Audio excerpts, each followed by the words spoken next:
네, 개장 준비 이클릭으로 데뷔해 보겠습니다. 어제도 말씀드렸다시피 이클릭 시간에는 어제 장 외에 시간에서 좀 튀어 올랐던 종목들 소개해 드리고 있는데요. 넥스트레이드 개장과 함께 대비하시면 좋을 소식. 오늘은 역시 엔비디아겠죠. 오늘 엔비디아 실적 한번 뜯어보도록 할 거고요. 어제 시간외에서 핫했던 플라스틱 생분해 관련주 지켜보도록 하겠습니다. 다음 장 통해서 엔비디아 먼저 만나보시죠.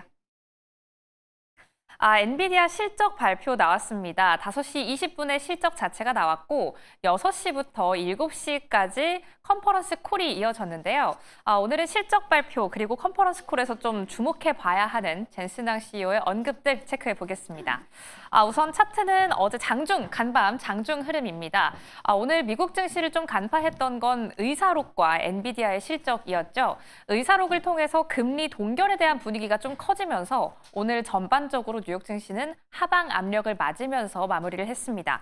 엔비디아도 그 영향을 받고 또 실적 발표를 기다리면서 하락하면서 마무리가 됐는데요. 오늘 장중 이 정교장에서의 주가는 약보합권으로 마무리를 했고요. 밑에 있는 필라델피아 반도체 지수도 모두 하락하면서 마무리를 했지만 실적 발표 이후 전반적으로 좀 양호하다라는 이야기가 나오면서 시장에서는 시간 외에서 5% 가까이 급등하기도 했습니다.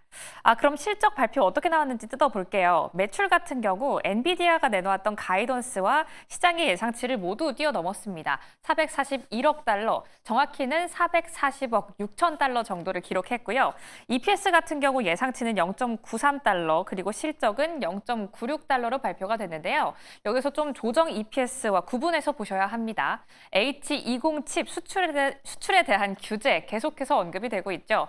만약 이 H20 칩에 대한 영향을 흡수해서 EPS를 계산한다면 0.81달러, 81센트로 계산이 됐고요. 만약 이게 영향권 밖이라면 96센트로 계산이 됐다라는 점 체크하겠습니다.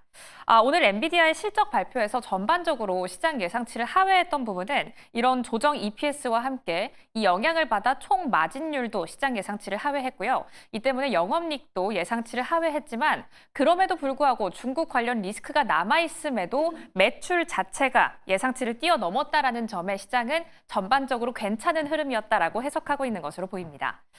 지금까지 엔비디아의 실적 발표 이후 주가는 조금 급락하는 모습을 보여주곤 했는데요. 그럼에도 불구하고 양호했던 실적 발표, 그리고 이에 이어진 컨퍼런스 콜 한번 체크해 보시죠.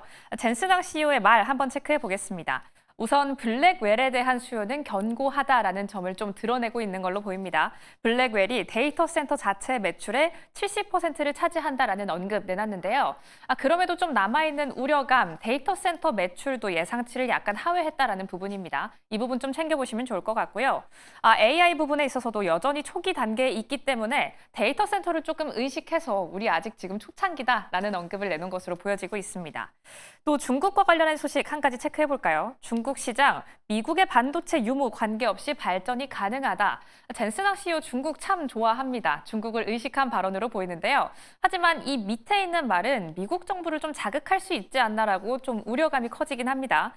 중국의 수출을 막아서 엔비디아에 6조가량의 손실이 있었다라는 부분. 이에 따라서 미국 행정부에서는 어떤 이야기가 추가로 나올지도 이슈 계속해서 팔로우업 해보셔야겠습니다.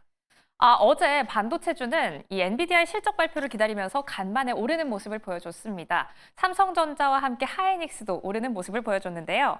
특히나 최근 있었던 행사 컴퓨텍스에서 젠슨왕 CEO는 젠슨황은 하이닉스를 좋아한다라는 문구를 직접 적고 가기도 했죠.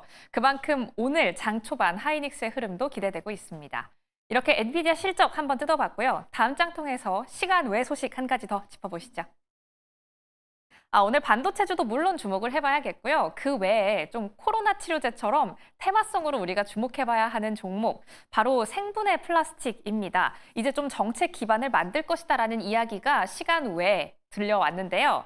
어떤 내용인지 오른쪽 통해서 한번 저 기사 뜯어보도록 할게요. 산업계와 민주당이 손을 잡고 이 플라스틱 생분해에 관련한 정책을 만들겠다라는 겁니다. 일반 플라스틱을 생분해성 플라스틱으로 바꾸는, 이제 우리 일상 속에서 생분해가 되는 플라스틱을 공통적으로 사용할 수 있도록 하는 산업을 육성하겠다라는 건데요. 구체적으로 어떤 이야기가 나왔냐? 두 가지 가닥의 이야기가 나왔습니다. 좀 통상적인 얘기긴 한데요. 제도 및 인프라를 개선하겠다. 만약에 저 일반 플라스틱을 생분해가 되는 플라스틱으로 좀 효과적으로 바꾸려면 제도가 뒷받침을 해줘야겠죠. 공공기관이 우선적으로 구매할 수 있도록 하고 또 적용 대상을 직접적으로 선정해주기로 했습니다. 그리고 두 번째로는 산업을 좀 지원해주겠다라는 건데요. 국산화 기반을 강화하기로 했고 역시나 R&D를 지원하는 방안을 강화하기로 했다라는 내용 담겨 있다는 점 체크하겠습니다. 이에 따른 기업들의 반응은 어떨까요? LG화학부터 동성케미칼, CJ까지 지금까지 좀 생분해 플라스틱에 투자를 해왔지만 좀 그렇다 할 성과는 내지 못하고 있는 상황이었습니다. 하지만 지금까지의 투자가 좀 미흡했다라는 부분, 지원이 미흡했기 때문에 발전이 없었다라는 부분에 좀 주목을 하면서 어제 시간외에서는 종목들이 움직였는데요. 관련주 한번 체크해 보시죠. 삼육물산과 세림 BNG 어제 시간외에서 상한가 진입하는 모습 보여줬고요. 에코플라스틱과 진영까지 각각 5%대, 4%대 올랐다는 점 오늘 넥스트레이드 개장 장 초반 주목하시면 좋겠습니다. 지금까지 이클릭이었습니다.